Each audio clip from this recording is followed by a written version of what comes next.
Hello everyone, hope you all are doing good. In this video, we will read, learn and understand Chapter 6 of Class 7 Supplementary book, An Alien Hand. The name of the chapter is I Want Something in a Cage. How important is freedom to you? Isn't it the basic right of all the creatures on this earth? But freedom does come with a price. Let's see what is in the chapter I Want Something in a Cage. In this part, we will read that Mr. Purcell owns a pet shop. That means he has a pet shop. There is a constant noise of screeching. Screeching means a loud, harsh, piercing cry. And twittering. Twittering is call of especially birds in the shop. But Mr. Purcell is happily unaware of it. One cold morning, a strange customer calls. That means comes in. So Mr. Purcell has a pet shop and there is a constant noise of birds and animals, their calls, their cries in the shop. But Mr. Purcell is unaware of it.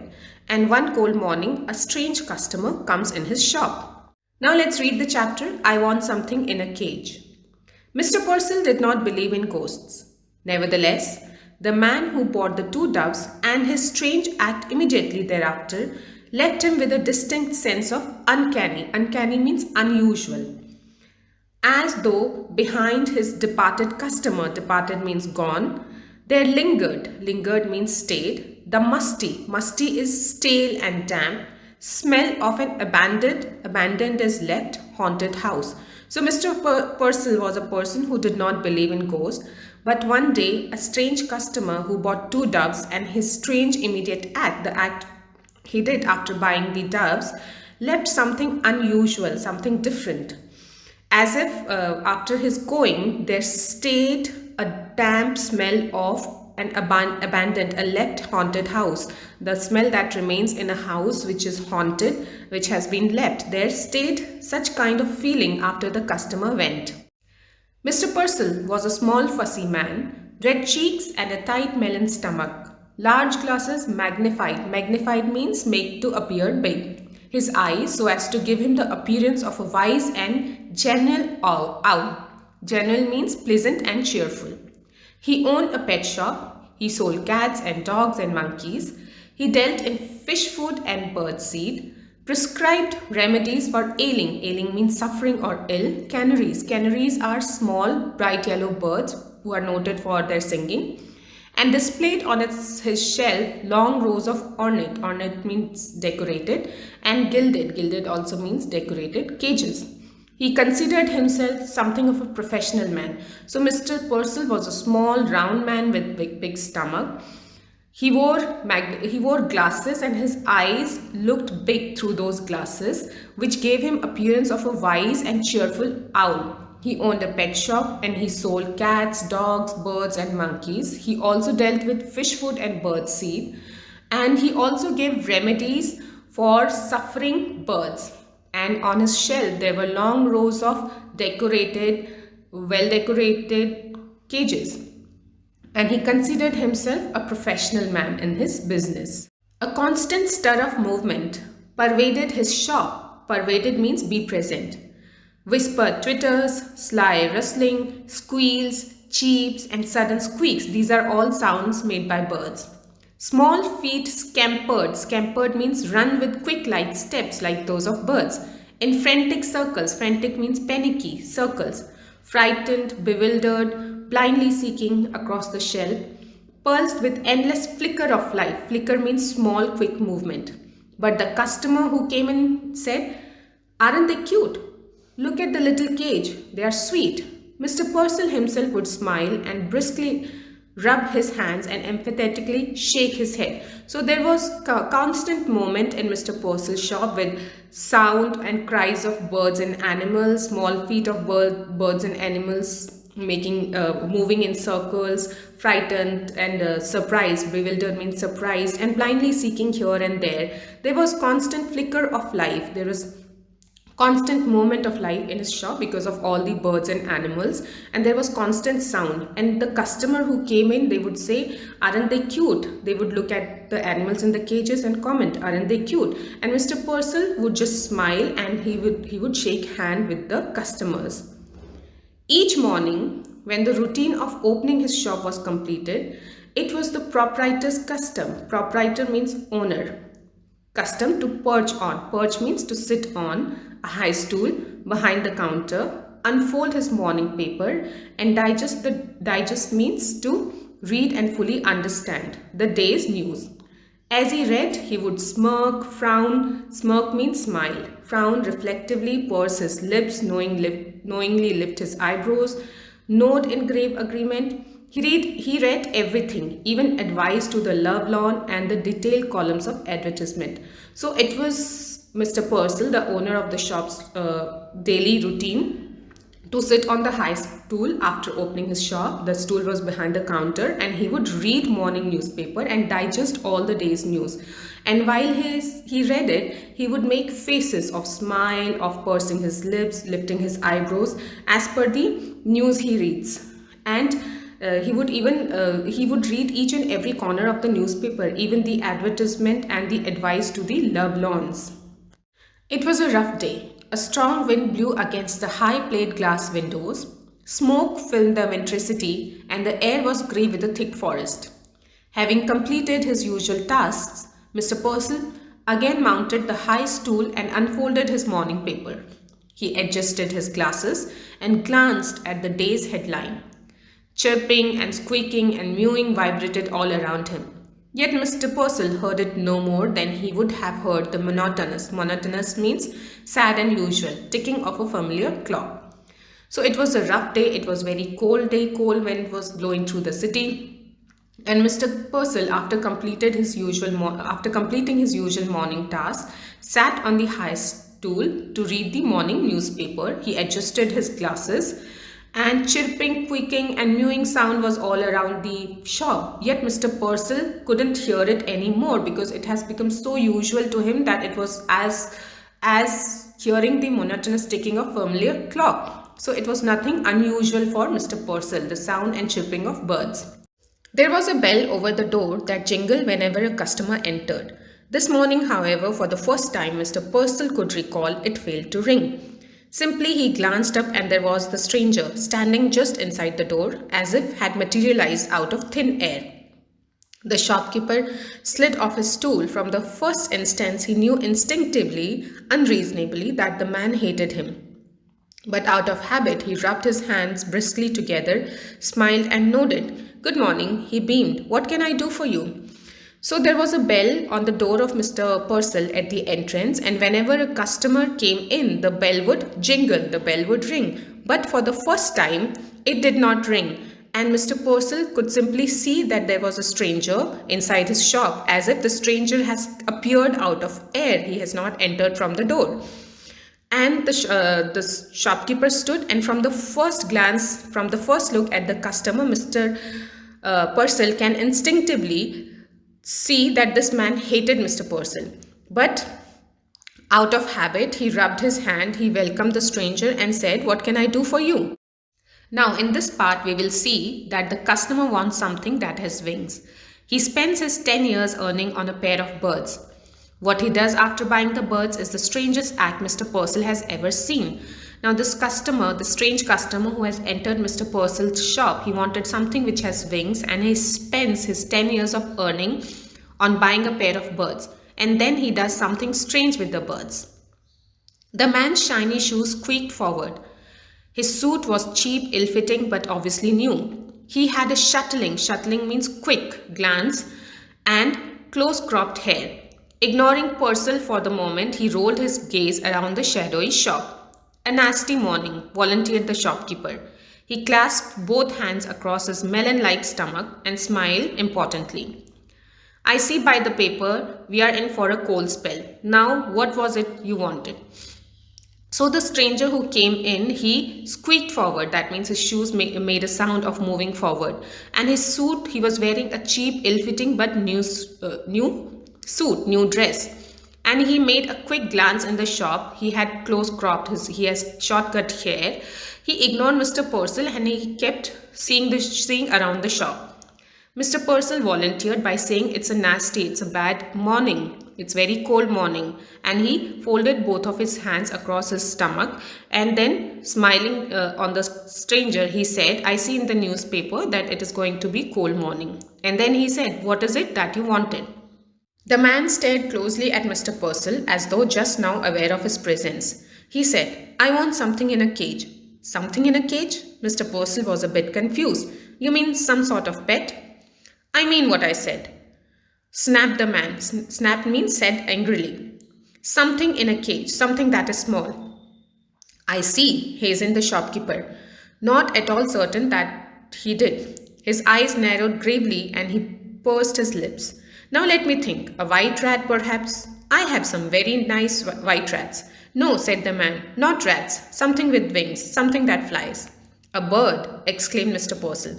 Now this man, when Mr. Purcell greeted him, as though he just got aware of the presence of Mr. Purcell, told him that he wants something in cage. Now Mr. Purcell was a bit confused. Something in cage? Okay, you mean a pet? And this man angrily, he said, I mean whatever I said. I want something in cage, something that is small. And then Mr. Purcell, he pursed his lips, he thought, he narrowly looked at things around, and then he said, okay, a white rat perhaps. He said, I have very nice rats.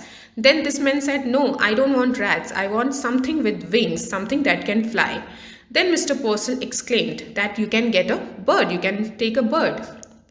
A bird's all right. The customer pointed suddenly to a suspended cage contained 2 snowy birds. Dove, how much for these?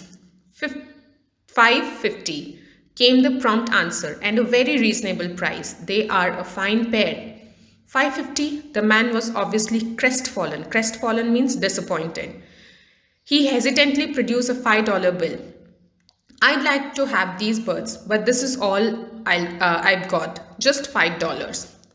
Mentally, Mr. Purcell made a quick calculation which told him that at a 50-cent reduction, he could still reap a tidy profit. He smiled magnanimously. Magnanimously means generously. He gave a broad smile. My dear man, if you want them that badly, you can certainly have them for $5. Okay, then when Mr. Purcell advised that you can have birds, the customer said, agreed, yes, okay, I will take the birds. And then his eyes fell on a suspended cage which had 2 snowy birds, doves. And he asked, what is their price? And Mr. Purcell said, $5.50. Now this man, as if he was disappointed, he hesitated. From his pocket, he took out $5 bill and he said, this is all I have got. Then Mr. Purcell made a quick calculation in his mind, and he said that he thought that even if he sell them on $5, reducing 50 cents, he would make some profit, good profit. And he gave a broad smile, and he said that, okay, if you want them for $5, I will give them if you want them so badly. I'll take them. He laid his $5 on the counter. Mr. Purcell tottered on tiptoe. Tottered means move unsteadily. Unhooked the cage and handed it to his customer. The man cocked his head to one side. Cocked means tilt in a particular direction. Listening to the constant chittering, the rushing scurry. Scurry means move hurriedly with short quick steps of the shop. That noise, he blurted, doesn't it get you? Blurted means to say something suddenly and without careful consideration. Noise? What noise? Mr. Purcell looked surprised. He could hear nothing unusual. The customer glared. I mean, all that cage stuff drives you crazy, doesn't it? Mr. Purcell drew back. Either the man was insane or drunk. He said hastily, yes, certain, I guess so. So, when the man offered $5, Mr. Purcell tottered on tiptoe. That means he moved unsteadily on his tiptoe, and he unhooked the cage from where it was hanging and he gave it to the customer. And this man, he tilted his head towards one side to listen to the chittering and rushing of the birds and animals. The quick movement, the chit-chatting, the cries of birds and animals. And then without even thinking, he blurted. That means he said all of a sudden, doesn't it get on you? That means doesn't it bother you, the noise? Mr. Purcell said, what noise? because it was so usual for Mr. Purcell that he couldn't even hear it. And then the customer explained the noise from the cage stuff, the noise from the birds and animals. And Mr. Purcell thought that this man is insane because Mr. Purcell cannot hear any noise. And just to avoid him, he said, yes, certainly. I guess so. I guess the noise bothers me. Listen, the staring eyes came closer. How long do you think it took me to make the $5? The merchant wanted to order him out of the shop, but oddly enough, he couldn't. He heard himself dutifully asking, Why? How long did it take you? The other laughed. 10 years. At hard labor, 10 years to earn $5.50 a year. It was best Purcell decided to humor him. My, 10 years, that's certainly a long time Now this stranger, he came near Mr. Purcell and he said, do you know how long did it take me to earn these $5? Mr. Purcell was not at all interested in this stranger. In fact, he wanted him out of his shop, but out of dutifulness, he asked him, how many years? And this person said 10 years. It took him 10 years of hard work to earn $5. He earned 50 cents a year. And Mr. Purcell thought it was best to humor him. And he said, my, 10 years. They give you $5, laughed the man, and a cheap suit, and tell you not to get caught again. So here it seems that this person had been a prisoner because he mentioned that they tell you not to get caught again. That means he has been released from prison. So he said that they give you $5 and a cheap suit and then they instruct you, don't get caught again. Mr. Purcell mopped his sweating brow. Mopped means wiped. Now about the care and feeding of your doves, I would advise. And then he said that I would advise you the care and feeding of the doves. Bah, the man swung around and stalked abruptly from the store. Stalked means walked out. Purcell sighed with sudden relief. He waddled to the window and stared out. Waddle means walk in short and clumsy steps. Just outside, his peculiar customer had halted. Peculiar means strange. Halted means stopped. He was holding the cage shoulder high, staring at his purchase. Then opened the cage. He reached inside and drew out one of the doves. He tossed it into the air. He drew out the second and tossed it after the first. They rose like wind-blown balls of fluff and were lost in the smoky grey of the wintry city. For an instant, the liberator's silent and lifted gaze watched after them. Then he dropped the cage. Liberator is a person who gives freedom. So when Mr. Purcell said that now I'll tell you about the care and feeding of the dove, this person was not at all interested. He just abruptly walked out of the store, and Mr. Purcell was relieved that he has gone, and he walked towards the window to look at him. And just outside the shop, the strange customer, he stopped. He held the cage shoulder high, and then he opened the cage. He took out one dove and he tossed that dove into the air. That means freed the dove. And then he took out the second dove and that also he tossed in the air. And the dove, they rose and they got mingled with the smoky grey of that wintry city. It was already winter and it was smoke, and they mingled with that smoke. And for an instant, the person, the stranger, he gazed at those doves and then he dropped the cage. He shoved both his hands deep in his trouser pockets, haunched down his head and shuffled away. Then he kept his pocket in his hand. He held his head down and then he shuffled away. Shuffled away means moved away. The merchant's brow was puckered. Puckered means wrinkled with perplexity. Perplexity means baffledness or surprise. So desperately had the man desired the doves that he had let him have them at a reduced price, and immediately he had turned them loose. Now why, Mr. Purcell muttered, did he do that? He felt vaguely insulted. Vaguely means in an uncertain way. Now, after freeing the doves, this man, he kept his hand in the pocket and walked away. Whereas Mr. Purcell, the merchant, he raised his eyebrow and he was baffled. He was surprised. He said that this man wanted these doves so desperately that he had to give those doves to him in reduced price. And then he immediately made them free. He turned them loose. And then Mr. Purcell muttered. He said within his mouth with anger, why this person has to do that? He felt insulted in an uncertain way. So this story is by L.E. Grieve. This is a nice story on importance of freedom. While being in prison, the stranger must have realized the importance of freedom, and he wanted to free some bird from the cage, from the capturing of human. So that is why he released these words. Doesn't this chapter give you a lesson that freedom comes with a price? Okay, now we will see the question answers. For question answers, you can go through the answers that I have written in the video, students. You can pause the video and go through the question answers. So this was about the chapter. I will see you in my next video. Thank you for listening to this video, students. Bye bye. Take care.